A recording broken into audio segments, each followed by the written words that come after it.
So video to our monitors takes us to protests in South Korea. The people you're about to see want the Korean president impeached after he declared martial law last week, shocking a lot of people all around the world. CBS News foreign correspondent Ramy Inocencio reports opposition parties, they are determined to boot the president and find a new way forward on the Korean peninsula.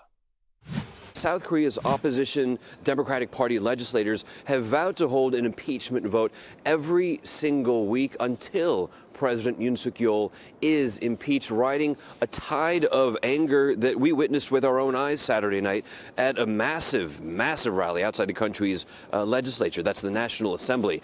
It's estimated about 150,000 protesters had gathered from across the country to pressure lawmakers supporting the president to impeach him. And that's because he declared martial law last Tuesday in what appears to be a huge miscalculation to consolidate power, to try to break political deadlock with the Democrats, and blaming North Korea, but still with no evidence that he has provided. But that impeachment vote on Saturday failed because most of the lawmakers of the president's own ruling conservative party walked out of the chamber. The Democrats chanted at them to come back, but they did not. And that meant there weren't enough lawmakers to even qualify to hold a binding vote. Before that, I interviewed the Speaker of the National Assembly. His name is Woo Won-shik, and he said that South Korea's democracy is not that fragile. Take a listen. That's why we won't retreat. We will risk everything, even my life. South Korea's democracy will continue.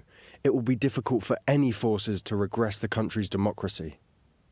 And South Korea's democracy has existed since 1987, born out of repressive authoritarian governments who used martial law themselves. And that's why so many South Koreans were so enraged, because the president's own martial law declaration brought up horrors of the past. Now, the next vote to impeach the president is set for this Saturday, but this political K-drama, if you will, could last weeks, months, and possibly even years through 2027, because that is when the next presidential election is currently still scheduled for.